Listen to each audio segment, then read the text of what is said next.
Assalamualaikum warahmatullahi wabarakatuh. Kita masih membahas tentang as-sabar, kesabaran. Waqad warad anna man sabara 'ala al-musibati yuktabu lahu 300 darajatin. Wa man sabara 'ala ta'ah yuktabu lahu 600 darajatin. Wa man sabara 'anil ma'siyati yuktabu lahu 900 darajatin. Datang dalam satu riwayat ini disebut di dalam kitab As-Sabr karya Ibnu Abi Dunya, juga disebutkan oleh Ibnu Zawzi Al-Baghdadi di dalam kitab Zammul Hawa dari Sayyidina Ali bin Abi Thalib karramallahu wajhahu, marfu'a, secara marfu'. Riwayat ini juga disebutkan oleh Abdullah bin Abbas. Kalau kita membaca tafsir surat Wal 'Ashr, Wal 'Asri innal insana lafi khusr illa alladhina amanu wa 'amilus shalihat wa tawasaw bil haqq wa tawasaw bis sabr. Wa tawasaw bis sabr ini dijelaskan di dalam tafsir 3 wasiat tentang sabar. Jadi sabar itu di dalam ayat wa tawasaw bis sabr, hendaklah kalian saling memberikan wasiat dengan sabar. Artinya memberikan wasiat terkait masalah sabar. Di situ ada tiga kesabaran. Wasiat pertama, sabar di dalam ketaatan. Wasiat kedua, sabar menjauhi maksiat. Wasiat ketiga, sabar menghadapi ujian dan masalah. Al-Imam Ali mengatakan, anna man sabara 'alal musibah, sesungguhnya siapa yang bersabar ketika ditimpa musibah, yuktabu lahu 300 darajat, dicatat baginya 300 derajat. Yang dimaksud 300 derajat fil akhirah, di akhirat. Wa man sabara 'ala ta'ah, dan siapa yang bersabar di dalam melaksanakan ketaatannya kepada Allah Subhanahu wa taala, yuktabu lahu 600 darajatin, dicatat baginya 600 derajat. Kalau yang tadi berapa? 300. Jadi sabar terhadap musibah dicatat 300 derajat. Sabar di dalam melaksanakan ketaatan dicatat 600 derajat. Berarti lebih tinggi. Sabar di dalam taat lebih tinggi dari sabar dalam menghadapi musibah. Wa man sabara 'anil ma'asiyah, dan siapa yang bersabar untuk menjauhi dirinya dari maksiat, yuktabu lahu 900 darajatin, dicatat baginya 900 derajat. Ini lebih tinggi lagi karena lebih sulit. Musibah memang satu hal yang tidak menyenangkan, masalah, tapi tidak setiap saat. Tidak ada tuh orang setiap jam dapat musibah. Tidak setiap saat. Sehingga kesabarannya itu terbatas pada waktu tertentu saja. Taat juga begitu. Ketaatan, kita melaksanakan ketaatan perlu yang namanya sabar. ketaatan yang wajib sedikit, tidak banyak.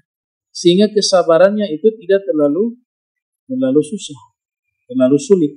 Sehingga derajatnya di atas derajat musibah tadi. Karena ketaatan yang wajib setiap saat ada, setiap hari.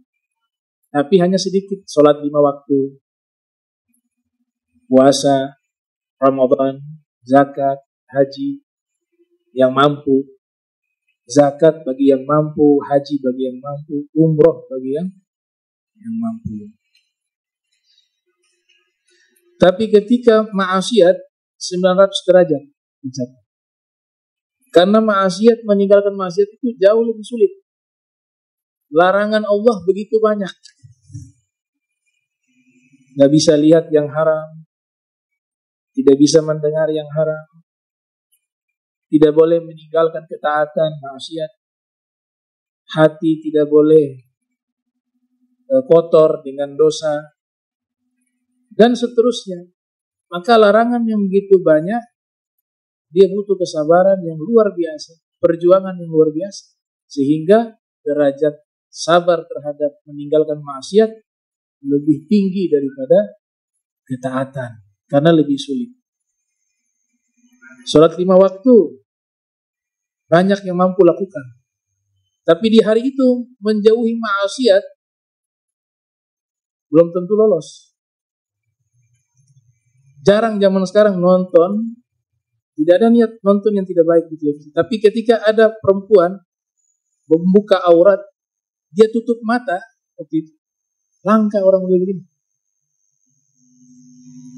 Yang ada dinikmati. Padahal layar kaca itu sama dengan melihat secara langsung. Tapi kalau ada orang yang menutup mata, dia sudah sabar menawan hawa nafsunya, bernilai pahala, dan Allah ganti keimanan itu akan terasa manis. Man taraka syai'an lillah, atau man taraka ma'siyah makhafatan lillah, abdalallah lahu halawatal iman fi qalbihi, atau kama qala Rasul sallallahu alaihi wasallam. Siapa yang meninggalkan maksiat karena takut kepada Allah, maka Allah akan ganti di dalam hatinya itu manisnya rasa iman. Di handphone juga begitu. Jadi menutup mata itu amalan orang beriman. Menutup mata dari melihat yang haram. Cuma jangan disalahpahami. Kalau lagi jalan jangan tutup mata. Itu maknanya menjaga pandangan.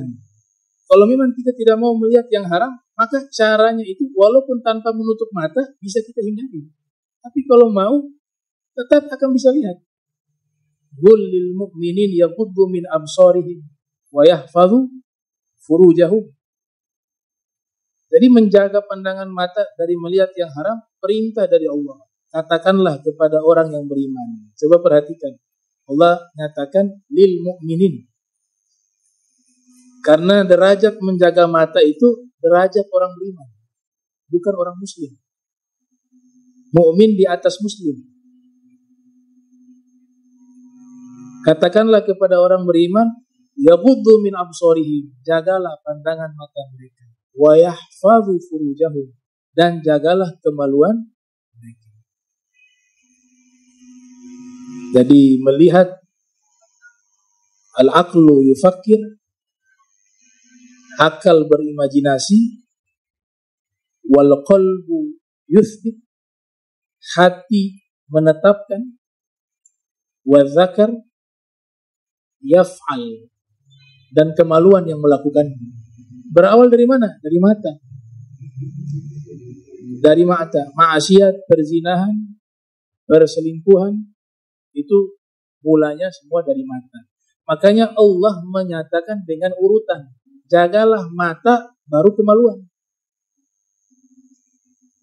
Itu urutan. Karena kemaluan ini bisa terjaga dengan cara menjaga mata. Kalau mata ini bisa dijaga, otomatis kemaluan juga akan terjaga. Makanya disebut mata dulu, baru kemaluan. Qul lil mu'minin yaghuddu min absarihim wa yahfazu furujahum. Kata Imam Sufyan Tsauri, sabar dari perkara ini saja berat. Itulah yang dimaksud khuliqal insanu dha'ifa. Diciptakan manusia itu lemah. Lemah di dalam menjaga pandangan matanya ketika melihat yang haram. Apalagi fi hadzal zaman. Di handphone kita itu begitu banyak gambar-gambar yang haram. Ada yang mengatakan begini, apakah foto itu haram? Sebagian kaum muslimin itu mengatakan haram. Foto itu haram. Alasannya foto itu sama seperti melukis. Saya menjawab menggunakan kitab. Dulu ada satu ulama besar mufti di Mesir, namanya Syekh Bakhit Al-Muti' Al-Hanafi. Diminta oleh ayah dari ulama besar, yaitu Sayyid Muhammad bin Siddiq Al-Ghumari. Ini beliau punya putra semuanya ahli hadis. Ada Sayyid Ahmad, ada Sayyid Abdullah, ada Sayyid Abdul Aziz, ada Sayyid Zamzami. Jadi ulama semua. Satu saja yang jadi dokter mungkin sama. Selebihnya jadi ulama hadis semua. Ayah beliau namanya Syekh Muhammad, ulama juga, meminta kepada ulama Mesir, Syekh Bakhit Al-Muti, pada waktu itu sedang populernya foto. Tolong kau jelaskan hukum foto. Bagaimana sih hukumnya dalam pandangan Islam? Karena ini satu masalah yang baru. Di zaman Nabi tentu tidak ada. Di zaman ulama salaf tidak ada. Foto itu baru ditemukan di abad-abad kita belakangan, mutakhirin. Dijelaskan di situ pakai ayat Al-Quran, pakai hadis. Yang luar biasa, saya ketika membaca kitab tersebut, beliau mengatakan foto itu sudah ada isyarat di dalam Al-Quran. Ada ayat yang menerangkan hukum fotografi. Bahkan cara menangkap cahaya kemudian dipindahkan ke media itu diterangkan dalam Al-Quran. Luar biasa. Kesimpulannya di kitab itu, judul saya masih ingat, Al-Jawabus Syafi fi ibahati taswir fotografi. Judul kitab ini membahas tentang hukum fotografi. Kesimpulannya beliau katakan, hukum foto itu jangan dikiaskan ke lukisan. Jangan disamakan dengan lukisan makhluk hidup. Sekalipun masalah ini masih diperdebatkan. Melukis makhluk hidup itu masih masalah khilaf. Tapi saya harus jujur, kebanyakan mengharamkan. Kebanyakan mengharamkan. Tapi ada juga ulama yang menyatakan tidak haram. Berarti masih ada khilaf. Yang dimasalahkan gambar makhluk hidup secara utuh. Ada kebanyakan mengatakan haram, tapi masih ada juga yang mengatakan halal. Kalau patung makhluk hidup, mayoritas mengatakan haram. Jadi beliau katakan jangan kiaskan masalah foto dengan lukisan. Itu ilatnya tidak ketemu. Untuk menetapkan satu hukum butuh ilat, sebab ganja haram. Di zaman Nabi tidak ada hukumnya. Karena ganjanya belum ada. Tidak ada di sana. Tapi gimana kok bisa ditetapkan oleh para fuqaha bahwa dia haram? Alasan keharamannya sama dengan khamar. Khamar merusak akal. Khamar merusak akal. Maka ganja juga merusak akal. Berarti ilatnya sama. Maka statusnya haram. Foto dengan lukisan, ilatnya tidak nyambung, kata beliau. Gak bisa menganalogikan, mengkiaskan hukum foto kepada hukum melukis. Kalau mau dikiaskan, harusnya hukum foto itu dikiaskan kepada hukum bercermin. Paham? Kalau bercermin baru cocok. Kenapa demikian? Karena foto itu bukan mengadakan satu gambar, tapi memindahkan. Sekali lagi, foto itu bukan menciptakan satu gambar, tapi hanya memindahkan gambar. Layaknya cermin. Kita bercermin itu, di cermin itu bukan menciptakan gambar, tapi hanya memindahkan wujud kita ke media yang namanya cermin. Berarti bukan menggambar, tapi memindahkan. Itu penjelasan beliau luar biasa. Ada memang zaman sekarang sekelompok kaum muslimin mengharamkan, tapi yang lucu handphonenya ada kamera. Punya televisi juga. Kalau analogi menyamakan foto dengan lukisan itu ilatnya sama, maka akan terjadi kekacauan hukum. Contoh, kalau video mereka halal, video. Kayaknya televisinya kan ada tuh. Televisi ini ya. Tapi foto haram. Ini kacau hukumnya. Seandainya ada gangguan, ustadznya berceramah, kemudian gangguan kan dia jadi berhenti, jadi foto. Haram waktu itu. Karena video itu ketika dia di pause, dia berubah menjadi foto. Karena tidak bergerak gambarnya. Berarti waktu itu jadi haram. Nanti di play, dia jalan, jadi video halal. Belum lagi kamera di handphone. Kita foto. Jadi foto itu bukan melukis, memindahkan. Kalau fotonya itu gambar yang tidak baik, yang haram, nah ini kembali ke pembahasan. Yaitu kita melihat gambar-gambar yang memang haram secara syar'i, maka di situ haramnya bukan fotonya, tapi gambar yang ada di dalam foto itu. Dan bercermin itu sunnah Rasul. Rasul itu paling senang bercermin. Karena beliau rapi, bersih. Bahkan di hadis Nabi katakan, al-mu'minu mir'atul mu'min. Orang beriman, cerminan orang beriman yang lain.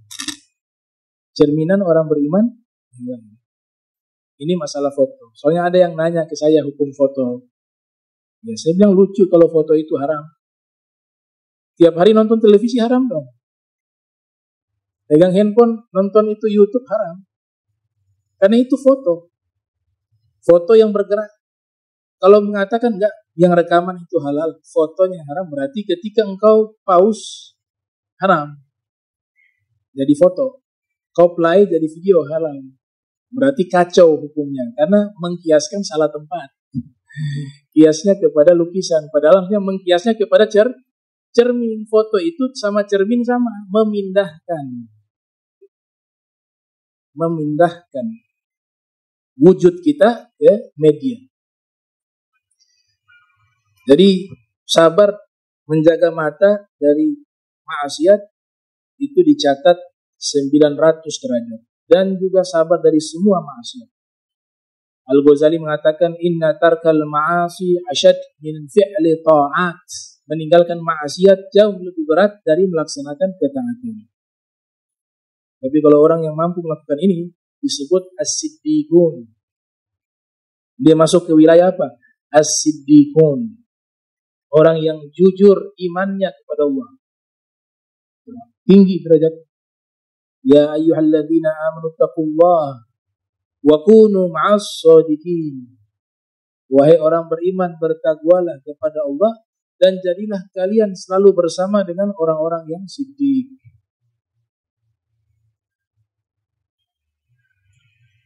Wa nukil anid Dhahhak ibn Muzahim rahimahullahu ta'ala annahu qala, dinukilkan dari Imam Ad-Dhahhak, beliau mengatakan man marra fi suq fara'a ma yashtahi wa la yaqdiru alaihi fasabar wahtasab kana khairan lahu min alfi dinarin yunfikuha kullaha fi sabilillah.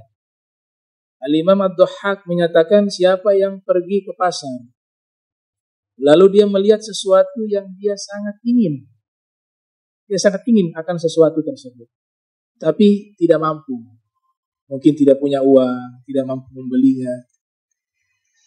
Tapi dia sabar. Dia sabar. Maka itu lebih baik baginya dibanding dia menginfakkan seluruh hartanya 1.000 dinar di jalan Allah. 1 dinar 3 juta. Ini 1.000 dinar.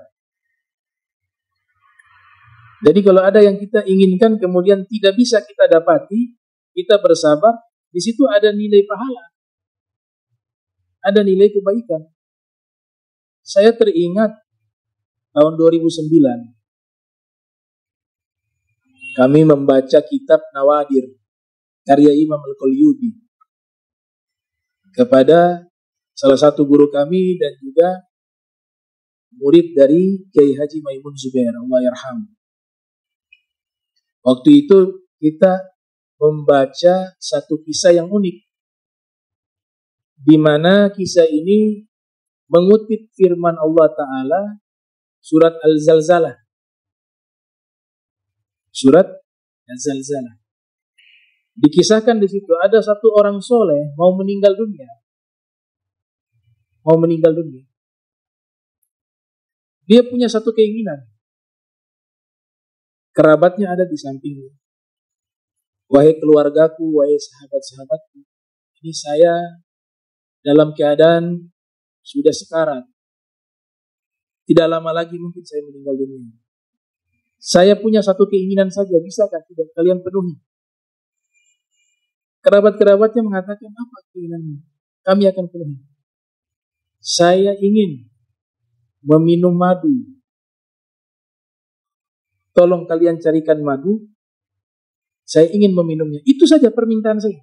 Hanya sederhana, minta minum madu. Dan madu banyak di situ. Banyak madu. Ketika orang soleh ini mengatakan saya ingin meminum madu, Allah perintahkan malaikat turun ke bumi, khusus di wilayahnya orang soleh tersebut. Perintahnya Allah unik. Wahai malaikat, saya perintahkan dan tugaskan kepadamu, kau cari seluruh madu yang ada di negeri tersebut, di tempat tinggal orang soleh itu, fulan bin fulan. Rubah madu semua itu menjadi busuk. Malaikat bingung. Ya Rabb, hamba yang soleh punya keinginan itu. Iya, Allah ceritakan sampai ke malaikat, ini hamba yang baik, yang soleh, ahli ibadah. Saya cinta kepada hamba ini. Dia punya satu keinginan, sebelum meninggal mau minum madu. Terus lantas kenapa perintahkan saya untuk saya busukkan semua madu? Itu yang ada dalam benak malaikat. Malaikat gak berani lawan perintah Allah. Gak bisa mengatakan, ya Rabb kenapa? Malaikat tidak akan seperti itu. Jadi kalau temukan riwayat, ada protes malaikat kepada Allah, riwayat palsu. Itu pasti dalam benaknya. Gak bisa dia mengatakan. Wala ya'suna rabbahum wa yaf'aluna ma yu'marun. Malaikat taat kepada Allah, tidak pernah bermaksiat. Protes kepada Allah tidak pernah. Baik karena perintah Allah dilaksanakan. Jadi satu kampung di situ yang orang soleh tersebut tinggal, madunya itu dirusak oleh malaikat, semuanya jadi basi. Ini kalau kerabatnya beli, jadi basi. Akhirnya mereka putus asa, sudah keliling cari madu, semuanya basi. Balik menemui orang soleh tersebut mengatakan, ya fulan, ini mohon maaf, kami keliling, aneh, ada hal aneh terjadi. Kami cari madu, sudah keliling di kampung ini, di kota ini, bahkan di sekitarnya, semuanya yang kami beli madu, semuanya basi.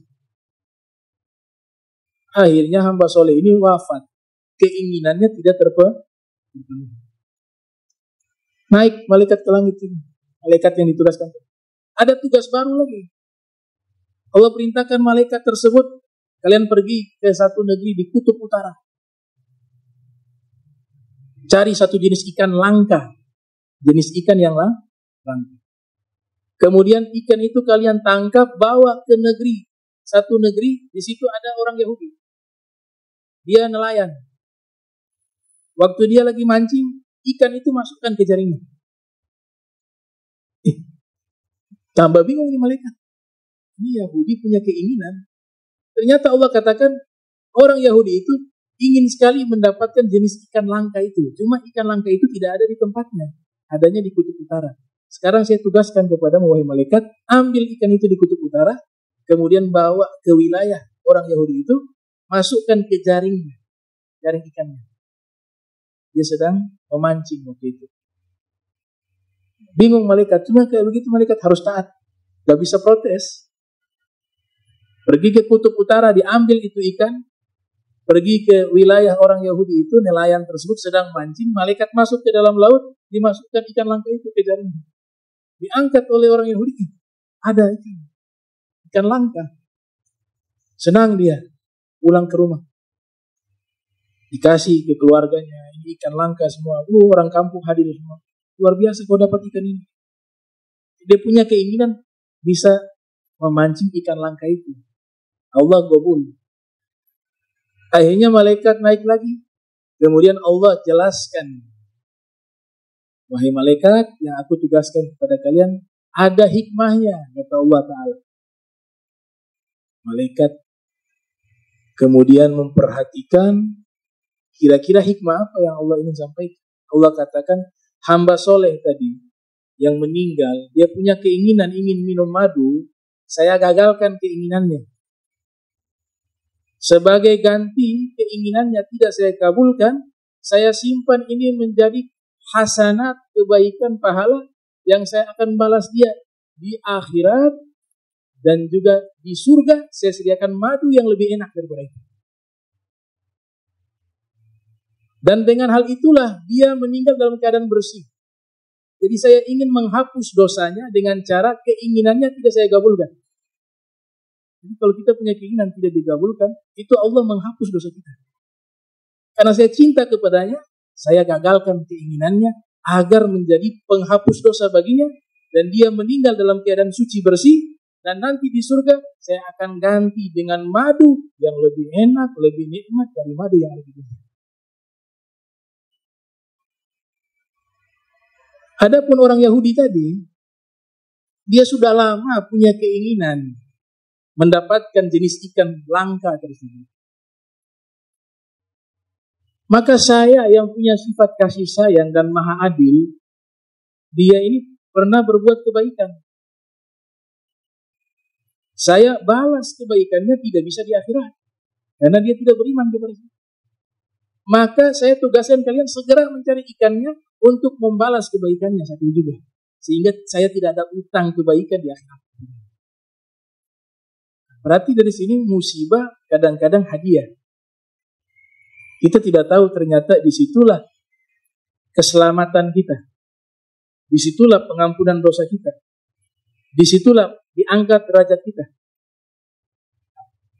Oleh sebab itu dikatakan oleh Al-Habib Abdul Haddad, wa fawwid luh umurak wahsin fi dzunun. Serahkan semua urusanmu kepada Allah dan berprasangka baiklah kepadanya dalam segala keadaan. Kemudian diceritakan di sini riwayat dari Abi Sulaiman Ad-Darani menyatakan, tanaffusu faqirin duna syahwah la yaqdir alaihi afdal min ibadati ghani'i alfi am. Menolong seorang fakir yang susah, orang fakir miskin yang susah ditolong, kita menolongnya. Kata beliau, itu pahalanya lebih afdal dari ibadah selama 1000 tahun. Al-Fa'am. Ya. Imam Ali bin Abi Thalib alaihi salam itu pernah menyatakan dosa besar itu hanya bisa diampuni dengan 2 amalan. Kesinali. Udah kalau dosa kecil gampang. Artinya jalan untuk tobat sangat banyak. Kita sholat saja sudah terhapus. Dosa-dosa kecil lama. Walaupun bukan artinya kita membeda-bedakan dosa. Para sufi itu menganggap semua dosa itu di hadapan Allah besar, tidak ada yang kecil. La tadzur ilal khati'ah, walakin unzur man asaita. Jangan kalian melihat dosa itu ukurannya seberapa, jangan. Tapi lihatlah kepada siapa kalian berbuat dosa. Tapi memang dibagi oleh para ulama, ada dosa klasifikasi namanya dosa halus, dosa kecil, dosa besar. Dosa halus, dosa kecil dengan amal soleh itu menghapus secara otomatis, menghapus kita punya perbuatan dosa itu. Tapi kalau dosa besar gak bisa, punya syarat, taubat dan seterusnya, mengembalikan hak orang, menyesali, berlepas diri dari perbuatan maksiat tersebut. Namun Imam Ali mengatakan ada 2 amalan khusus. Amalan ini kalau dilakukan, dosa besar pun terhapus. Yang pertama kata beliau, Ighathatul Lahfan. Ighathatul Lahfan. Memberikan pertolongan kepada orang yang sangat butuh pertolongan kepadanya. Kata Sayyidina Ali, ini mengkafarat dosa besar. Yang kedua, tanfis al-kurub. Melepaskan orang yang mengalami kesulitan dari kesulitannya. Ada orang hutang sama kita. Orang baik. Tapi kasihan, tidak mampu bayar hutang. Gak punya uang. Akad awalnya minjam. Tapi kita melihat dia susah. Kasihan. Ini kesulitan. Tanfis al-kurub. Kita bilang sudah, saya tidak memaksa untuk kau bayar hutang. Hari ini saya halalkan, saya kasih itu hadiah. Dosa besar terhapus, kata Sayyidina Ali. Tanfisul kurub. Hanya 2 itu. Kafarat, kata Al-Ghazali, kafarat maksiat mata, selain minta ampun istighfar kepada Allah, amal soleh juga menghapus. Juga melihat mushaf, kata beliau. Baca Al-Quran, lihat huruf-huruf. Lihat Al-Quran dengan matanya. Itu setiap huruf di dalam Al-Quran itu menggugurkan maksiat, noda dosa di matanya. Kan ditanya kepada Sayyidina Ali, membaca Al-Quran lewat hafalan tanpa melihat mushaf, dengan membaca Al-Quran dengan melihat mushaf, mana pahalanya lebih besar? Dan mana lebih afdal? Perhatikan jawabannya Imam Ali. Imam Ali mengatakan lebih afdal membaca Al-Quran sambil melihat mushaf dibanding membaca lewat hafalan. Alasannya, kalau lewat hafalan, ibadahnya itu hanya ibadah lisan dan ibadah akal. Karena hafalan kan dari akal, dia punya hafalan. Berpikir. Tapi kalau mushaf masuknya 3. Apalagi ditambah dengan tadabbur. Ibadah akal, ibadah lisan, ibadah mata. Maka lebih afdal itu. Alim, Sayyidina Ali bin Abi Thalib.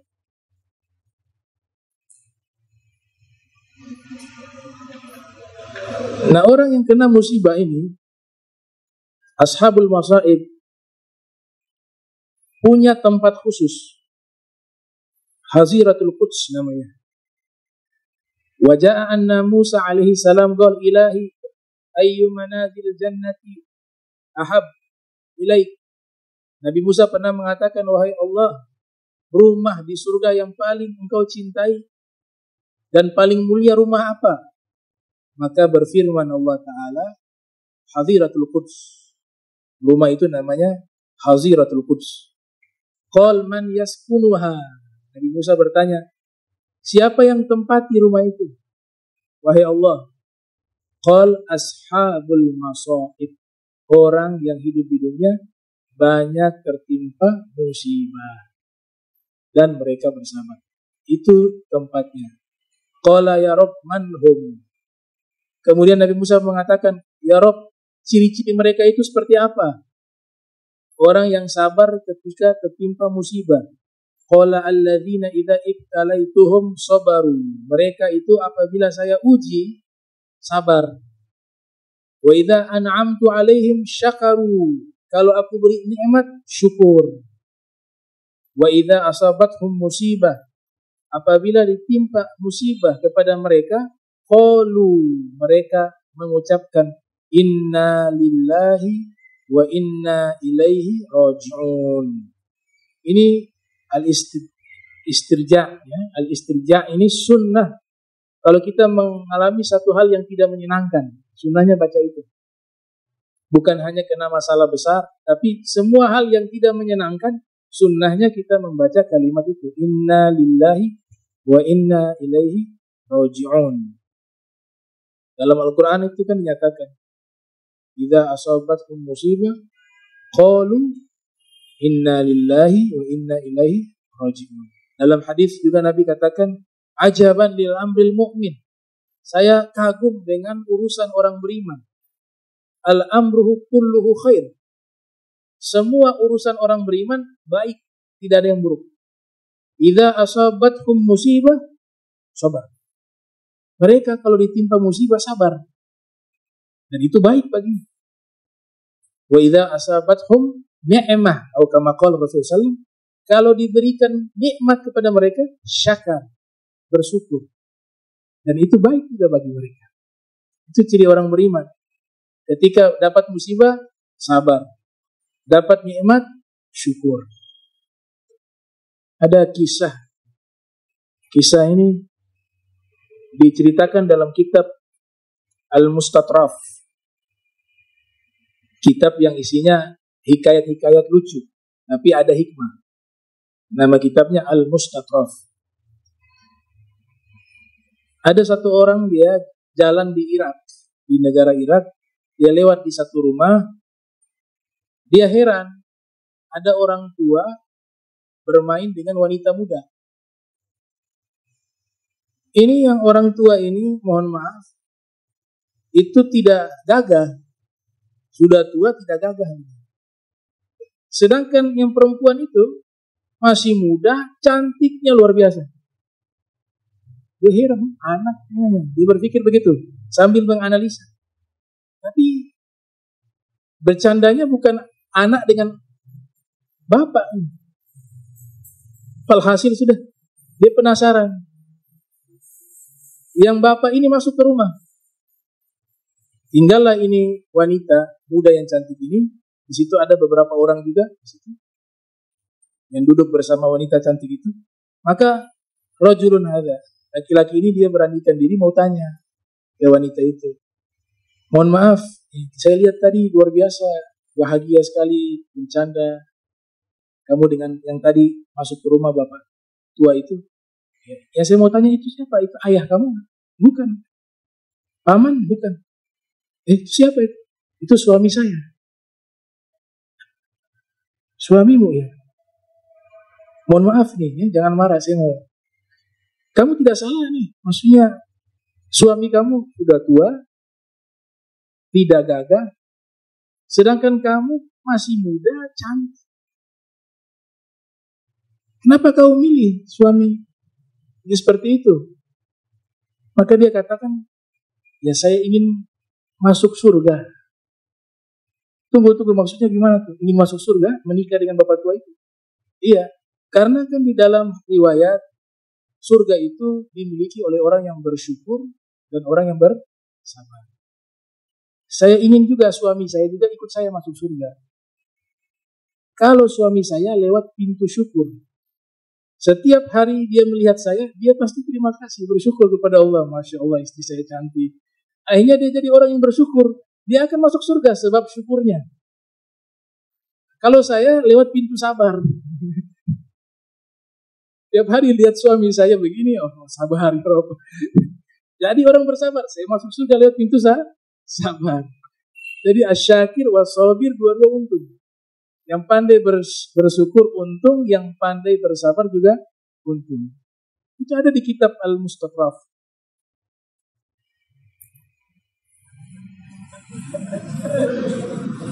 Cuma gak semua berhasil ya.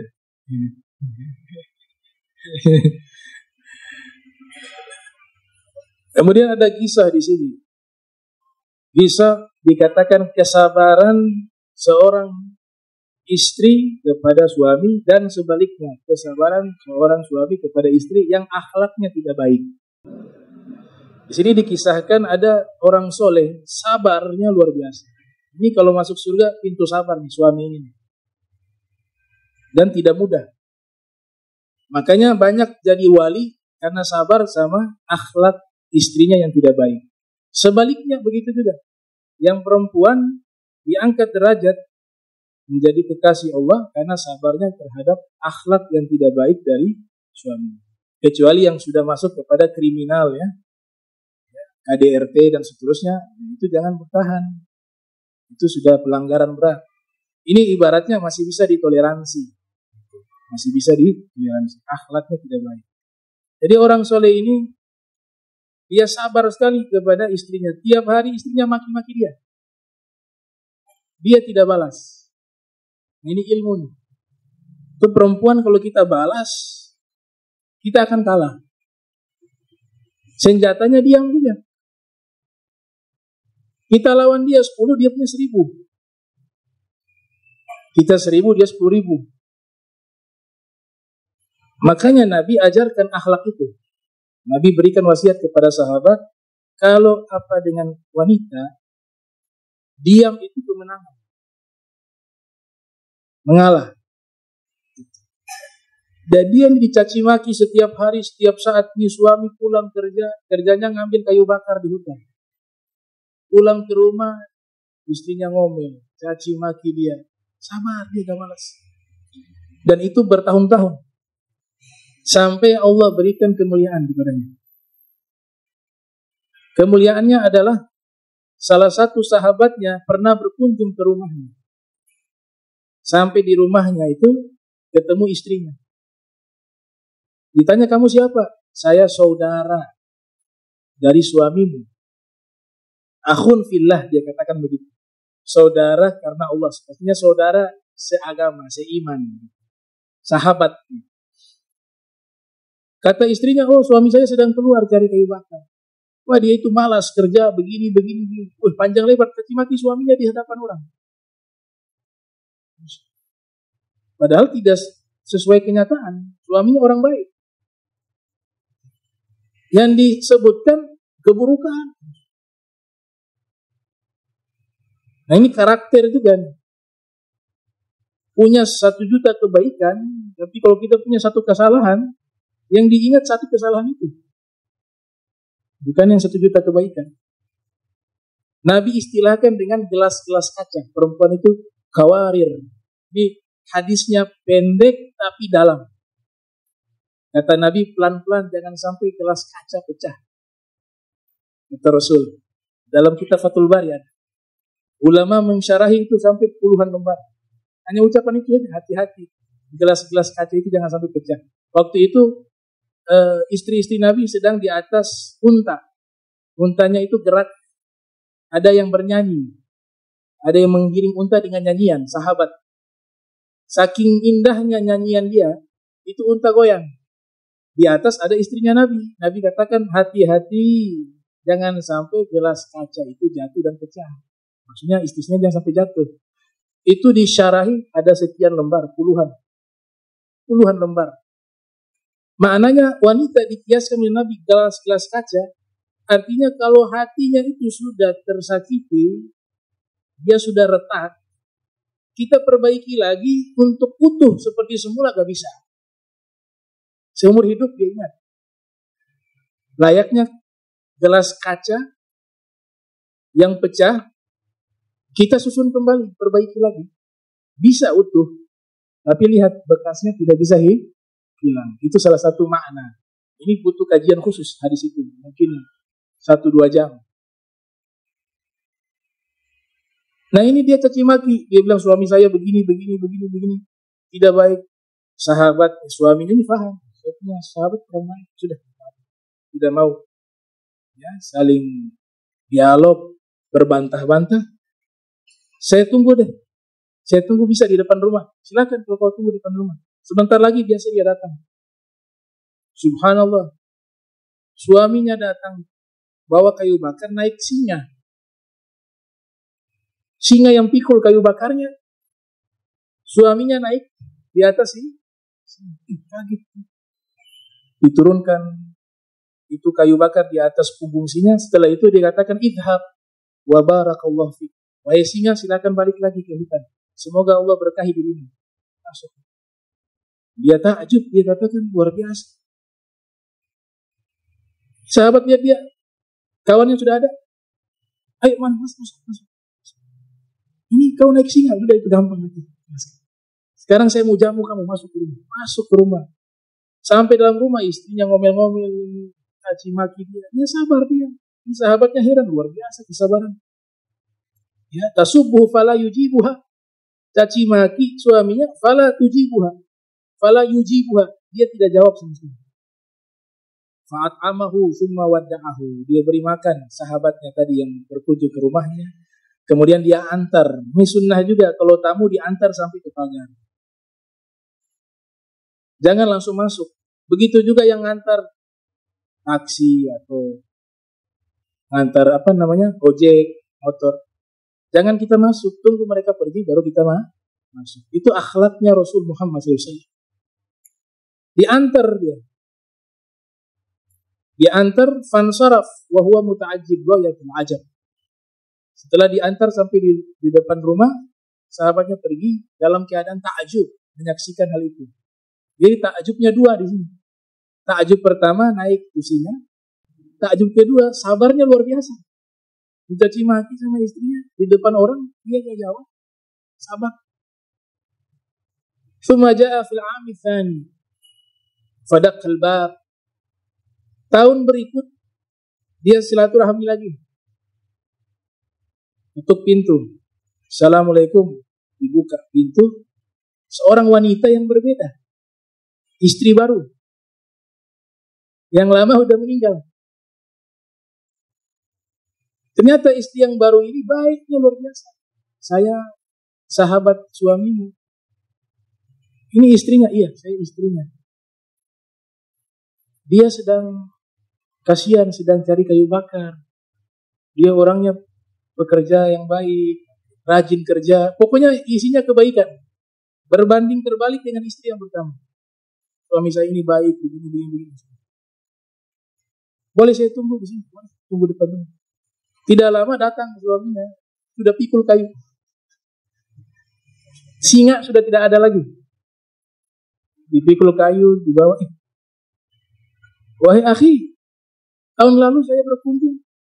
Kamu kayu bakarnya dibawa oleh singa. Bahkan kamu naik di atas punggung singa. Kenapa tidak pakai singa lagi? Terus sekarang sudah begini. Dia bilang kalau yang dulu itu saya punya istri itu jahat, akhlaknya tidak baik. Saya sabar, Allah angkat derajat saya sampai singa tunduk pada saya. Lewat dia itu, rahmat itu saya dapat. Kalau sekarang saya coba dekat singa, saya ditelan singa. Kenapa? Magom itu sudah tidak dapat. Karena sudah tidak ada ujian lagi di rumah saya. Karena istri saya yang ada sekarang ini baik. Maka keramat itu dicabut oleh Allah Ta'ala. Gitu. Dan ini kasus yang sama dengan sahabat Nabi. Pernah dengar sahabat Nabi Imran bin Husain. Kalau jalan dapat salamnya malaikat. Jabat tangan dengan malaikat. Kemana-mana malaikat yang sapu rumahnya. Yang urus dapurnya. Yang urus halaman rumahnya. Itu diceritakan oleh Syekh Abdullah Ghomari di kitab Mausu'at. Dapat magom luar biasa. Sebab apa? Punya sakit bawasir. Ambeien akut. Dia sabar. Satu ketika minta Nabi untuk doa kepada Allah agar disembuhkan. Maka Nabi berdoa untuk disembuhkan. Setelah itu dia tidak pernah lagi mendengar salamnya malaikat, jabat tangannya malaikat. Akhirnya dia kembali lagi, ya Rasulullah, kok ini malaikat sudah tidak ada yang kasih salam ke saya? Biasanya ada. Kata Nabi, karena penyakitmu sudah diangkat. Kau dapat magom itu karena kau sabar dan tetap taat kepada Allah walaupun dalam keadaan sakit. Jadi kau sabar dan kau taat, makanya Allah berikan keramat itu. Sekarang kau sudah sembuh, saya sudah doakan sembuh, maka keramat itu dicabut oleh Allah. Kalau begitu ya Rasulullah, minta doa lagi biar saya sakit lagi. Itu ditaklik oleh para muhadithun. Nabi tidak doakan lagi, karena Nabi gak mungkin doakan hal yang buruk, ya kan? Gak mungkin Nabi doa, ya Allah kasih sakit dia. Makanya Nabi tidak doakan lagi. Sudah seperti itu. Nah ini masalah kesabaran. InsyaAllah kita bahas lagi di pertemuan berikut. Bismillahirrahmanirrahim. Alhamdulillahirabbil alamin. Allahumma shalli wa sallim ala sayyidina Muhammad wa sayyidina Muhammad. Allahumma jam'ana hadza jam'an marhuma wa tafarraqna min tafarruqan ma'suma wa la taj'al minna wa la minna shakila mahruma. Subhanaka bihamdika astaghfiruka wa atubu ilaik. Sallallahu alaihi Muhammadin wa ala alihi wa sahbihi wa barik wasallam. Wa lafu minkum wassalamu alaikum warahmatullahi wabarakatuh.